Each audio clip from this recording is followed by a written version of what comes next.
Hey, what's up everybody? Today I want to make a video and show you guys how I breed rats for my snake collection. I was thinking maybe this video would give you guys some ideas if you was looking to breed rats for your snakes, because it really can help with the cost of rats, and always have the rats available that you need at the time, because sometimes it's hard to find a reliable source to breed rats for you. I mean, I've had a couple people that had them in the past, and then there's times where they run out and it's like, oh, now what do I do?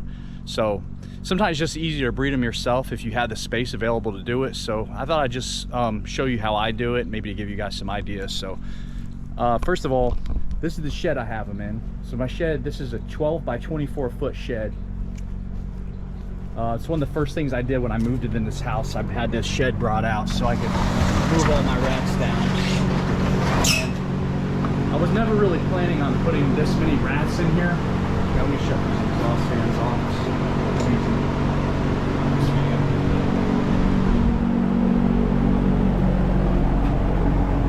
Okay, so like I was saying, I was never really planning on having this many rats in this shed. It just kind of kept growing, but we are moving to a bigger building just down the street, so hopefully we'll have that finished soon. And that's the exhaust fans that we have in here. That helps with the stank, because it can get pretty stank in here. It has one in each end. And I have this AC unit that I put in here. And I keep that set about 78 degrees, so if it ever gets warmer than that, it'll kick on, but it rarely does, even in the summertime when it's extremely hot outside, because underneath these panels I put a lot of insulation in there. Probably twice the amount that you would really need. So right now I'm breeding about 200 to 250 rats a week in here. And so far that's helping me keep up with the ball python collection that I have. And they probably go through about, let's see, about 3 bags of this FRM a week. And these are 50-pound bags, so probably going through about 150 pounds a week of food. But like I was saying, it really does help cut down on the cost, because if you were to buy these rats, it'd be extremely expensive right now, especially if they're hard to come by. But so basically how I breed the rats, starting down here, I put 1 male in with 3 females.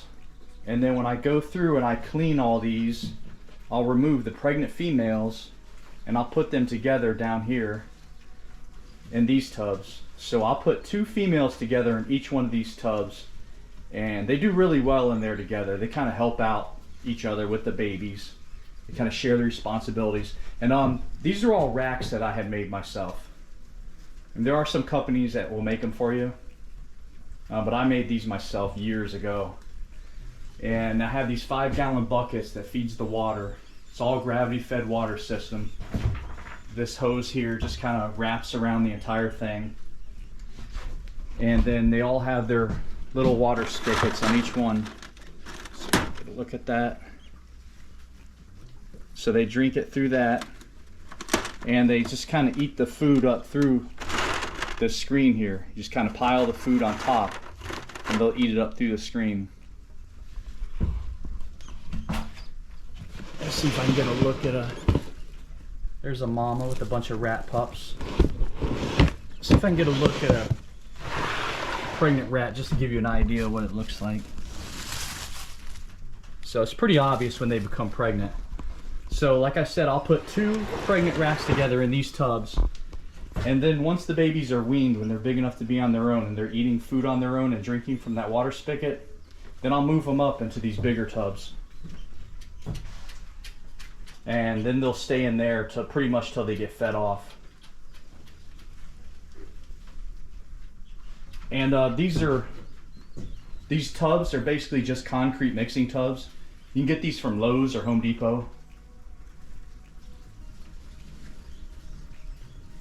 Yeah, so I guess that's pretty much it. I mean, it's not a lot to it. I mean, it's a really dirty job, but if you're willing to do it, it really does pay off in the end. I mean, it's nice just having the rats here that you always need. Alright, so I think that's going to about do it.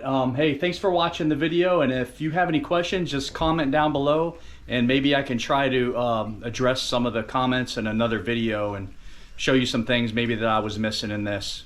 So Thanks a lot for watching and have a good day.